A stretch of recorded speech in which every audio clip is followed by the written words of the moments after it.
Mahirap po talaga siya. That time po, yung priority ko, pag-aaral naman talaga. Kailangan ko rin po kasi kumita eh. So, kailangan Oo. magdoble effort ka talaga Yes. sa buong araw. Wala ka talagang tulog. Meron na talaga akong mga businesses, Talaga? pero nag-fail po. Kasi Okay. syempre, yung entrepreneur, hindi ko pa po alam kung ano yung mga dapat gawin kapag nagsastart tayo ng business. And then, that time, parang we have 5,000 left na lang. Eh, yung 5,000 na yun na po yung pinang-register namin dun sa, para makasali kami dun sa bazaar na yun. Then, yun na po, dun na talaga siya nag-start. Ang daming mga customer na from home base lang, nagsipila sila dun on our first day, na sobrang natuwa kami kasi parang na-sold out kami for mga first 5 days namin nun. Sobrang sarap or like sobrang galing natin eh. Yeah. There is also na times din na parang may makikita or like may masisilap ang mga customers natin. So, yung mga bad reviews, actually sobrang thankful ako sa kanila kasi at least I get to know kung ano yung mga kailangan namin i-improve. Asenso Pilipino. Sipping a good cup of coffee can refresh our body and soothe our minds from stress. Kaya naman, parte na ng ating kultura ang kape. Kape sa umaga, kape sa tanghalian, pati na rin kape sa gabi. It's not just about the coffee. It's about the comfort it brings. Pero ang kanyang pagmamahal sa kape, nagbigay sa kanya ng kabuhayan.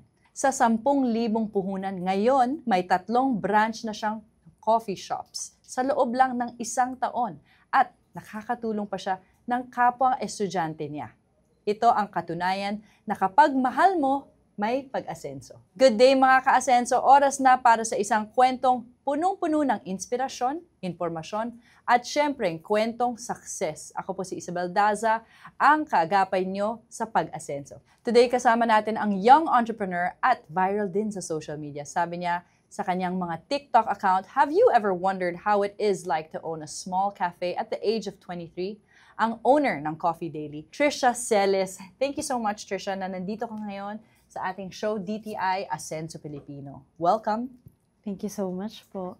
So, bago natin pag-usapan yung Coffee Daily, kwento mo naman yung buhay mo as a student. Alam ko na working student ka, tama ba? Yes po. I was a working student. Yes, you were working in a call center. Yes. And then, nag-aaral ka. Yes. So that's way back 2022, I guess, mga ganun. Way back na ba yun? 2022?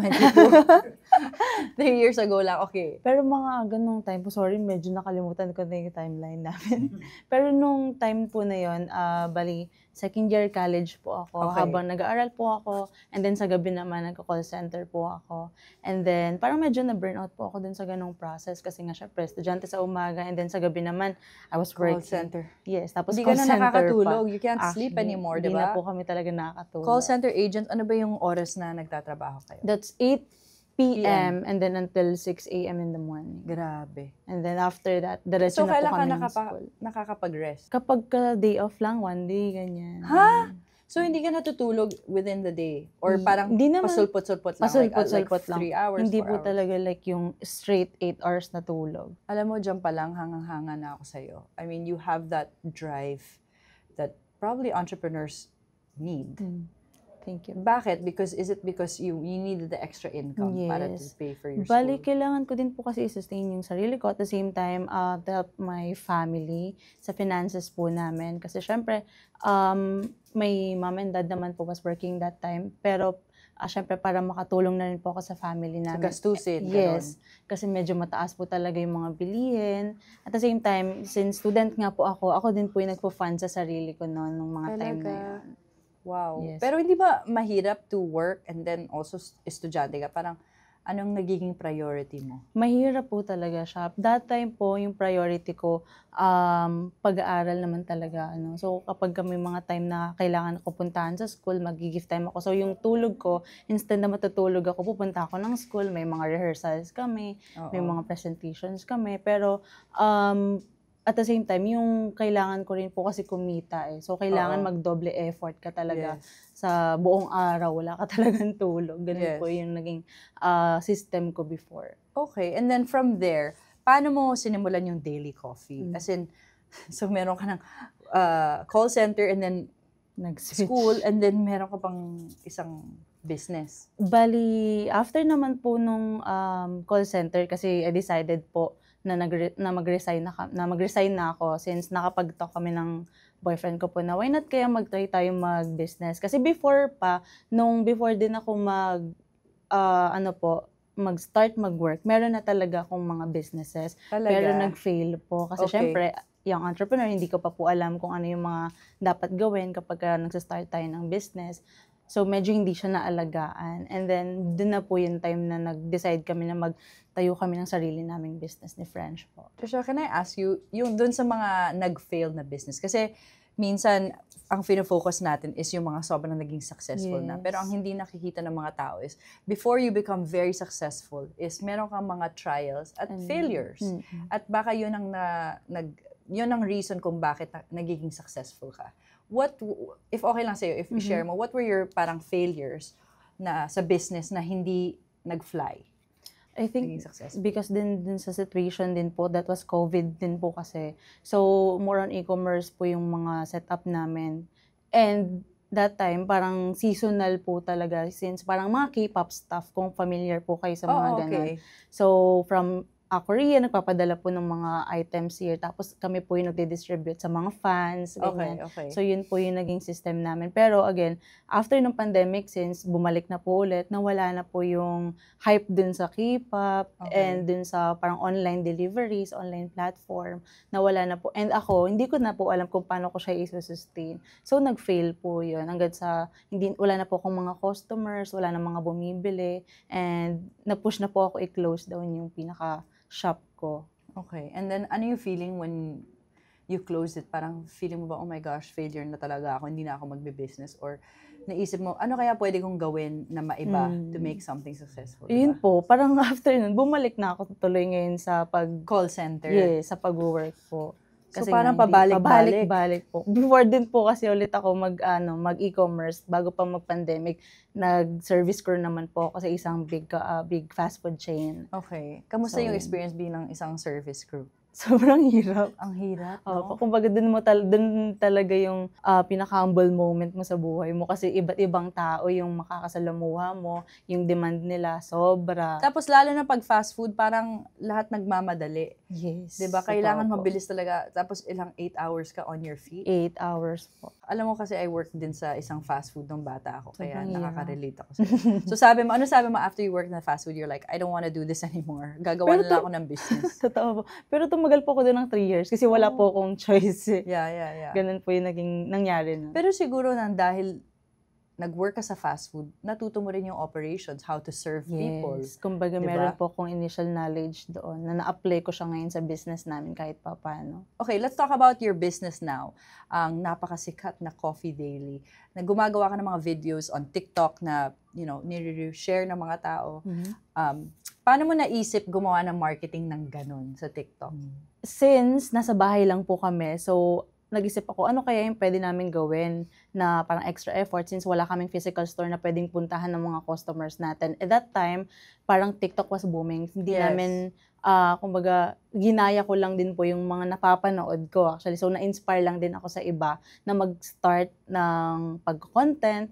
And then that time, hindi pa talaga ako nag-voice over po. More on food lang yung mga pinapakita ko, yung mga ina-offer lang namin, which is, we started the business with yung mini donuts lang po talaga. Hindi po kami originally nag-start sa coffee. Oo. So, dun po talaga siya nag-start. And then, nung medyo nag-peak na siya, yung mini donuts po, sabi ko, parang medyo nagdi-decrease yung sales. Kung parang nananawa sila tama. sa nangyayari. Or like yung video ko paulit-ulit. Ngayon po, yung market namin, naghanap naman sila ng mga drinks. And then, that's Okay. the time po na nag-R&D kami, nag-incorporate kami ng mga coffee, non-coffee, and even mga frap-based na mga drinks po. Yan, in-offer na rin po namin. Pero napansin ko din po, since home-based nga kami, wala pa talaga masyadong nabili.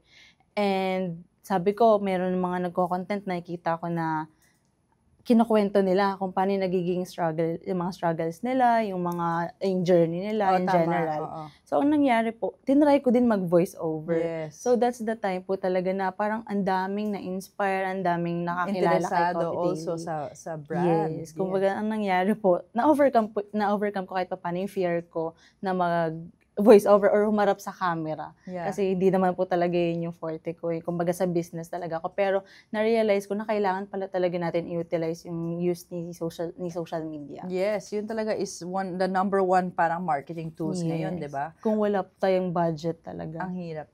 Speaking about budget, alam ko na sinabi mo, 10,000 pesos yung puhunan mo to start Coffee Daily. Off-cam, tinanong ko siya, 10,000 lang ba? I'm sure, hindi ka ba naglagay, hindi ka ba naghiram ng pera? Sabi niya, wala. Yun lang talagang pinaikot niya. So, tell us kung paano mo binudget yung 10,000 na yun. If you think of 10,000, hindi siya malaki in order to start a business. Tapos ngayon, meron na kayong 3 stores. So, dun sa less than 10,000, actually, parang galing po yun dun sa naipon ko sa call center nga po. Yeah. And at the same time, may ipon din po yung boyfriend ko. So, pinagsama namin yung ipon namin na yun para makabili ka ng mga raw materials, para makapag R&D kami ng mga kailangan namin ibenta. Tapos po, wala talaga kaming budget. Kaya ang nangyari, tinda-tinda lang talaga kami ngayon sa mismong barangay lang namin. Kumbaga, araw-araw kami nagpo-post po sa social media. Kasi meron tinatawag na yung mga sa amin naman tawag is pabilibatasan or yung mga buy and sell community. Okay. So, everyday talaga kami doon nagpo-post po na open na kami guys, bili na kayo sa amin ng mini donuts, ng coffee. So, yun po yung naging way namin para makilala kami ng tao. Kasi wala kaming physical store eh. So, paano kami makikilala ng tao? Diba? So, ayun po yung nangyari nun. And then, after few months po, may nag-open na another opportunity for us na parang itry, which is yung bazaar naman po. Kung familiar kayo sa Ugbo sa Tondo, meron din po kasi sa... Night market sa Tondo, Yes, tama ba? it's like night market po sa Tondo. And then, meron din po kasi nun sa Batasan, which is sa Batasan, Quezon City po. So, every December po yan nangyayari. And then, that time, parang we have 5,000 left na lang. Yung 5,000 na yun na po yung pinang-register namin dun sa, para makasali kami dun sa bazaar na yun. Then, yun na po, dun na talaga siya nag-start. Ang daming mga customer na from home base lang, nagsipila sila dun on our first day, na sobrang natuwa kami kasi parang na-sold out kami for mga first 5 days namin nun. So, dun po kami naka-accumulate ng pangpuhunan. After a month, January na po kami nakapagtayo ng first physical store namin. So, I think yun talaga yung pinaka-naging stepping stone ni Coffee Daily para makapag-physical store po kami. Galing, grabe. So, yung bazaars, inisip nyo, punta muna kami here or magbabazar kami kasi wala pa kayong physical store. And only when you were able to have enough revenue, sabi nyo, okay, gagawa naman kami ng physical store. Yes. Ano yung mga challenges na face nyo? Because syempre, student pa rin kayo. Kayo ng boyfriend nyo, tama ba? While you were putting up this business. Nag-stop na po kasi kami nung time na yun. Okay. So, nag-stop ka na ng school. Tapos sabi mo, ifo-focus ko na to sa main business. Yes. Parang ganun po yung nangyari sa amin nung time na yun.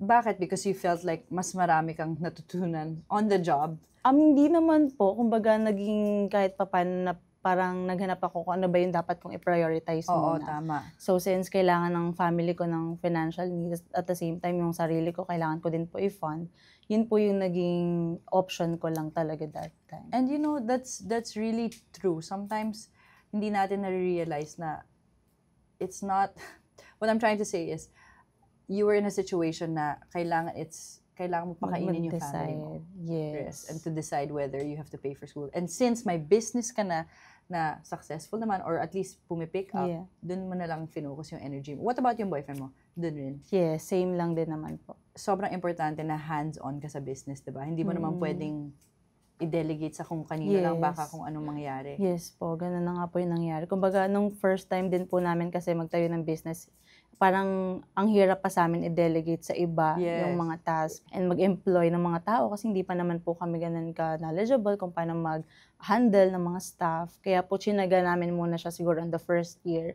Kami po muna yung tumao talaga.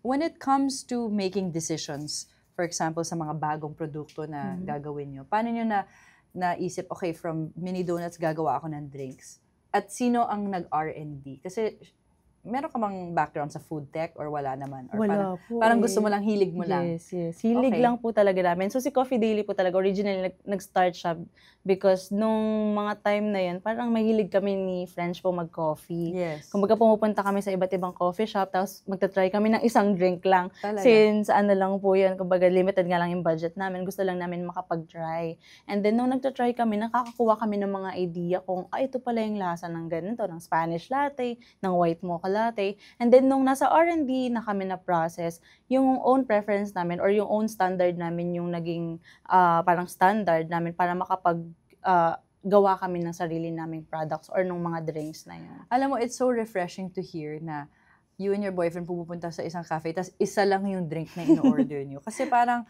hindi ko naiisip na sobrang in a budget talaga. Diba? Yung business nyo, in a budget talaga na, wow. Tapos from 10,000, meron na kayong 3 stores. It's so unbelievable. Galing. Sobrang hanga-hanga Thank you po. What about when it comes to yung stores ngayon? Sino pumili ng mga location nyo? Decision po namin yung both. So, kailangan namin i-strategize kasi talaga eh. Kasi ano na siya, franchise na siya. So, kailangan po namin na maging strategic po sa paghanap talaga ng place. Unlike nung first store namin na basta meron tayong ma-offer sa mga customers natin na pwede silang mag-dine. Pero, kumbaga ano pa rin naman siya, we're still grateful kasi yung pwesto namin na yon is naging hangout spot talaga siya. Kasi yung pinakataas po namin, overlooking yung view. So, anong nangyari? Naging edge patuloy namin siya. Talaga? Kasi, kumbaga, nasa Quezon City ka lang, pero meron ka ng overlooking view. Hindi mo na kailangan mag-travel sa mga malalayang lugar. Ganda. Yun po yung naging edge Ano yung best-selling products nyo? Ngayon po, ang best-selling products namin are the coffee, and then yung mga pastries po talaga namin, which is the croffles and mini donuts. Ano yung croffles? That's croissant pressed in waffle maker po. Tapos may iba't ibang flavors. Nakikita ko yun sa Atikman nga yun. So, croissant siya. Sino gumagawa ng croissant? Meron kayong in-house sa bakery? Yes, may mga partner bakers na po kami na gumagawa, nagsusupply sa 3 branches. Galing. Tapos, ilan na yung employees mo? Right now po, meron kami, kung overall po, meron kami almost 30 na employee po. 30 employees. Yes. So, araw-araw pumapasok ka sa each branch? Hindi naman po kasi hindi ko po yun kaya. Oo nga eh. Mahirap Paano? po yun. Meron kayong head office, gano'n? Yes, meron po kaming mga nag-check. Hindi naman po like daily, kumbaga nag-audit, nag-monitor, para syempre quality control, ganyan Yes. po. And balita ko is mga kapwa-estudyante ang mga employees mo. Bakit mga estudyante yung pinili niya? Syempre, medyo nakaka-relate po ako, no? Since estudyante, I know naman to myself na a student, kaya ko pa din naman makapagtrabaho ng 8 hours or even 9 hours pa yan. Kung gaano natin kailangan talaga yung financial or like yung sasahurin mo dun sa trabaho mo. Medyo nag-switch po talaga kami ngayon kasi minsan medyo nahihirapan talaga yung mga students. And just like me po, parang nag-resign sila, ganyan. Kasi medyo nahihirapan sila sa time, at the same time, yung time din po nila sa school. So, naiintindihan mo yung Yes, mga naiintindihan challenges ko nila. po talaga. Sinasabi mo, okay, 4 hours ka na lang, gano'n. Pwedeng part-time. May mga part-time po talaga Diba? kami. Ang dami naming students before kasi nga sobrang naiintindihan ko yung situation nila eh na ito yung pinaka-first job nyo. So naiintindihan ko talaga yan kasi I've been there. Kumbaga ganun po yung Galing. nangyari. So, parang ang tiyaga mo to train the students. Yes, ganun po yung nangyari sa amin. Let's talk about reviews. Alam mo naman sa social media, yung mga tao, medyo minsan Yes. vicious sila. How do you handle if may bad review? Kasi sabihin na natin sobrang daming good reviews. Pero if may one bad review, how do you handle that as a business owner? Kasi sa totoo lang, hindi sa negosyo, hindi naman talaga sobrang sarap or like sobrang galing natin eh. Yeah. There is also na times din na parang may makikita or like may masisilap ang mga customers natin. So, yung mga bad reviews, actually sobrang thankful ako sa kanila kasi at least I get to know kung ano yung mga kailangan namin i-improve Yes. in terms din sa taste, sa service, Ang sa ganda ng quality ng sinabi mga mo. food namin. Ganun po. Parang open ka sa criticism, Yes. constructive criticism. Kasi po, small business lang kami. Wala akong makukuwang mga suggestions or like ideas kung paano ba namin i-improve yung product namin.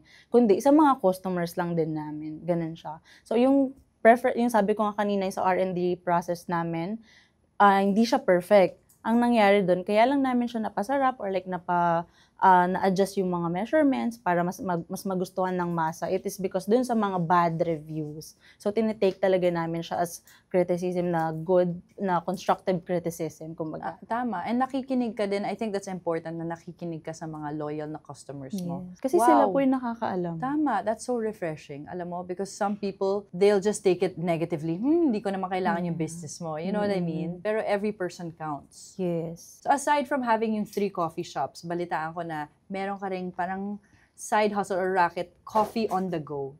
Tell us more about that. It's parang a coffee cart na pwedeng kunin for events. Okay, events. For yung coffee cart namin, that's actually for events. So may mga companies, may mga birthdays, or even kahit anong mga occasions. So kinukuha nila yung coffee cart namin. Tapos pumupunta kami doon kahit malayo.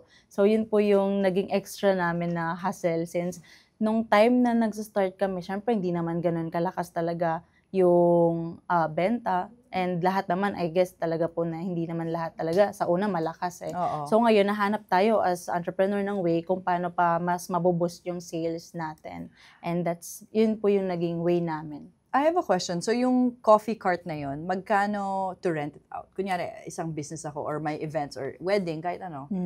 So nakadepende siya ngayon, ma'am, sa needs nung 100 cups of coffee, gano'n. pag 100 cups po, that's 10,000. So nag-range lang naman siya from 5,000 to 20,000. Nakadepende na lang siya kung ilang cups yung kailanganin po. And ano yung klaseng coffee na, do you guys serve? Is it Espresso-based pa din siya, Espresso-based. yes. So lahat po ng machine, Yes. dinadala pa rin po namin. Kung ano po yung lasa ng sa store, yun din po, minimake sure namin na yun din yung lasa kapag nasa events kami. How did you source the machines? Bali, kailangan po Research. talaga namin bumili ng extra. Kumbaga, Yes. meron sa store, and then meron pa kami naka-buffer para dun sa mga events pag bigla kaming na-book. So, kailangan po talaga ng extra fund for that. Kasi hindi po mura ang machines. Yes. And tapos pag nasira, paano na? Yes. Pag nasira po, wala po kaming magagawa. Minsan nakaka-cancelan po kami. Oh, And okay. sayang po talaga yun. Kaya kailangan meron Sayang. tayo palaging buffer na machine. Hindi naman po pwede na ilo-lower natin yung quality natin. Like, mag-iiba tayo ng espresso or gagawin Yes. natin concentrated. Ang in-offer nga namin is espresso-based. Tama. So, still, yung quality pa rin yung kailangan namin dalhin dun sa event nila. I heard, Trisha, that you bought your parents a van. Tama ba? Yes po. You're Kumbaga, so that's, bongga. parang family car. Van. Like, Yeah. family Ano yung feeling nung nakabili ka na ng van para sa parents mo? Hindi po kasi ganun ka-vocal ang family namin. Pero since pang family nga siya na van, nakakatuwa lang na nakikita ko sila na masaya whenever we go out. May Yeah. mga hangouts kami, mabilisan lang. Hindi man nila sinasabi, I know na parang proud naman sila sa mga achievements namin ni French. And nakakatulong kami sa kanila kahit papano. Oh, well, I am very proud of you. Thank you And I'm po, sure thank your you po. parents are super proud of you also. So, okay, let's talk about, kasi balikan natin yung 10,000 pesos kasi hindi kami nakaka-get over that.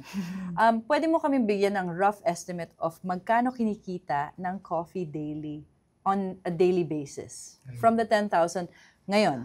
Pwede ba siya i-disclose? O kahit rough estimate from Okay. around this or that.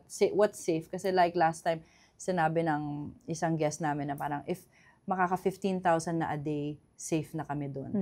Oo. Okay. So, ang average daily sales po ngayon ni Coffee Daily, pumapatak po kami ng almost 30 to 40,000 po a day. Okay. Yun po. Bukas kayo from what time? From 10 a.m. to 1 a.m. po. That's daily 1 din. a.m. So may bumibili ng kape at 12 midnight? Yes. Siguro mga Gen Z. Yun nga or- po yung naging edge nga po namin kasi may overlooking kami din sa taas. So, Oo. parang meron silang mapupuntahan talaga na tatambayan na, uy, ang ganda ng spot dito. At the same time, yung coffee, affordable naman kahit papano. So, dun tayo sa kanila. Parang may mga ganong option po sila.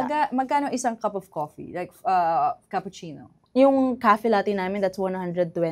120. Yes. So, and yung pinakamataas na price for the coffee, it's 180. Kasi iniisip ko yung mga big brands, sabi mo na like Starbucks and stuff, ang hirap Yes. din kalabanin ng Totoo local naman. brand because established na sila. But Yes. siguro you guys have that unique selling factor. And Mm. aside from the coffee tasting good, you have a good location and mas mura. That is- Yun yung pinaka-importante, di ba? Mm-mm. Pero nandun pa rin yung quality. Yes. So ngayon, habang your brand is growing, nag-R&D kayo ng mga bagong ideas or coffee-based pa rin Yes po, continuous po eh. Kailangan kasi kapag parang existing yung brand mo, kailangan may mapakita ka pa rin sa mga tao na may mga bago kang ginagawa, may mga bagong developed products. So, di lang kami nagfo-focus sa drinks. Yes, lagi namin siya in-innovate, lagi kami nag-upgrade ng mga raw materials, ng mga raw ingredients namin. At the same time, meron kaming mga pastries din na tinututukan since yun din yung mga gusto kasi ng customers namin eh. Hindi lang yung coffee and yung food din talaga gusto nila. So, lagi kami nagde-develop ng mga bagong flavors, bagong products for them to try. Galing. Kasi mananawa sila pag as in yun lang at yun lang yung offer namin. So, question, Saturday, Sunday, nagtatrabaho ka ba? Kasi I know that's the busiest, The busiest. Yes po, actually lagi kami nasa store. Araw-araw naman. Pero sobrang excited ako pag pumapatak na yung Friday, Sabado, Linggo kasi yan po yung time na sobrang dami talagang tao. And parang sobrang natutuwa ako, nagagalak yung puso namin kapag nakikita namin punong-puno yung store namin, ganyan. Lagi po yan, kung makikita niyo yung social media namin, lagi namin pinopost na, guys, thank you so much for coming. Ang dami-dami natin ngayon. Kumbaga sobrang grateful lang namin sa mga customers namin na bumabalik-balik talaga sila. Alam mo, I love your energy kasi you don't take anything for granted. Parang you work so hard and then ngayon ko lang na-hear yung sobrang excited mo na kasi sobrang busy at that time, 'di ba? Parang you embrace that type of energy. Pero how do you treat yourself? Kunyari, kasi nga sobrang busy ka. May ginagawa ka pa for yourself aside from lash extensions? Napansin. Time with my family po talaga. Ang pinaka-leisure namin ngayon ng boyfriend ko. Kasi parang hindi naman sila bumabata. And yung pinaka-goal namin ngayon is makasama sila almost araw-araw. Kaya yung pinaka-goal namin is ma-delegate lahat ng tama sa mga staff namin so that meron kaming time for our family. Oo nga naman, 'di ba? Nakasama. Yes, kasama din namin sila ngayon. Okay, kasama mo yung family ngayon. Okay. Halos araw-araw po namin sila kasama. Pero before we end, I have two things to ask you. One, let's go for the first one. What is your dream for Coffee Daily? Kunyari, in 5 years, gusto mo ma-achieve. Ano yung gusto mo ma-achieve sa Coffee Daily? Okay. Bali, ang gusto kong ma-achieve or yung look forward ko po kay Coffee Daily is makapagbigay talaga kami ng good products. At the same time, yung coffee namin, gusto namin i-share yung craft namin sa iba't ibang lugar. Kasi madami kasi talagang sumusuporta kay Coffee Daily sa social media. So, ang dami nagre-request na dito naman sa lugar na to, dito naman. Kung madali lang po talaga mag-put up ng branch, gagawin ko. Pero yun po yung nilook forward namin. Hopefully soon, makapag-expand kami ng mas madami. At the same time, ang mission din po kasi talaga namin is to create more employment opportunities to our fellow Filipino. Ay, ang ganda. Kasi yun nga, mahirap po talaga sa part ko na nung mga time na naghahanap ako ng trabaho, it's really exhausting, it's really tiring. Pupunta ako sa ganito pero hindi ako na-hire. Pupunta ako sa ganyan kasi wala akong experience. So ngayon, kailangan ko as myself na parang susolusyonan ko kahit paano na makapagdagdag ako ng employment opportunities para sa mga tao. Alam mo, that's so beautiful. Na dahil naranasan mo na yan, you want to think of a solution to help others. Kasi totoo lang, you can't work, some people, hindi pwede 8 hours a day, 4 hours lang, and bibigyan mo sila ng chance. And that's really, really meaningful. Ano ang feeling na nakakatulong ka ngayon ng mga estudyante? Sinasabi ba ng employee sa'yo, uy, Trisha, salamat kasi dahil sa Coffee Daily, nakakapagbayad kami ng mga bills sa bahay, natutulong ko yung mga parents ko or siblings. I always see myself po kasi sa kanila. So ngayon, kapag may mga, hindi man nila sinasabi, pero pag syempre sinasahuran namin sila, yung mga basic needs nila kahit paano na-provide dahil kay Coffee Daily. At the same time, meron ako nakikita mga staff namin, may mga napundar silang ganito. And I'm so happy kasi alam ko parang pinagtrabahuhan nila yun eh. Parang because of Coffee Daily, meron silang mga napundar na ganito, na ganyan for their family as well. So, hindi lang family ko yung natutulungan ko and myself. Parang I was also able to help other families, yung mga family ng mga staff ko or even ng mga staff ng ibang branches, di ba? Yeah.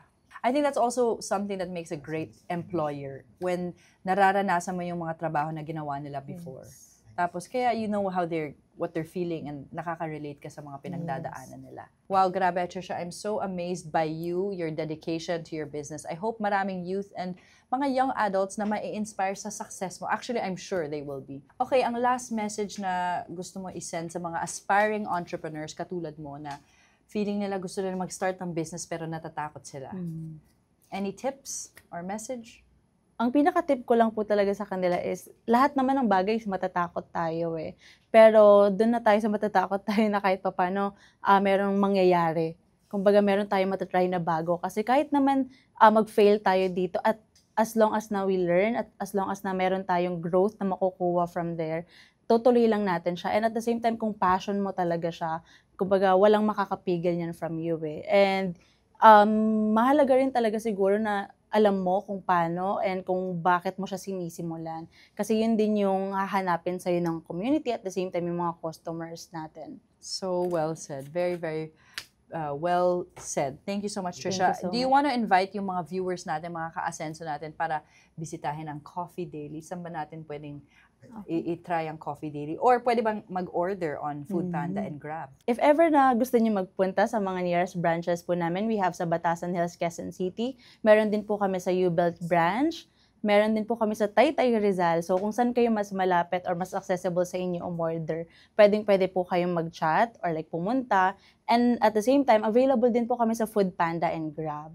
Thank you so much, Trisha. I'm so excited for the future of Coffee Daily. With your dedication and passion, I'm sure malayo ang mararating ng coffee shop mo. Ang pagtatayo ng negosyo ay parang pagtitimpla ng kape. With the right amount and quality of ingredients, siguradong sasarap ang kape. Same goes with handling your business. With the right amount of passion, hard work, and good quality katulad ng masarap na kape, siguradong sold out yan.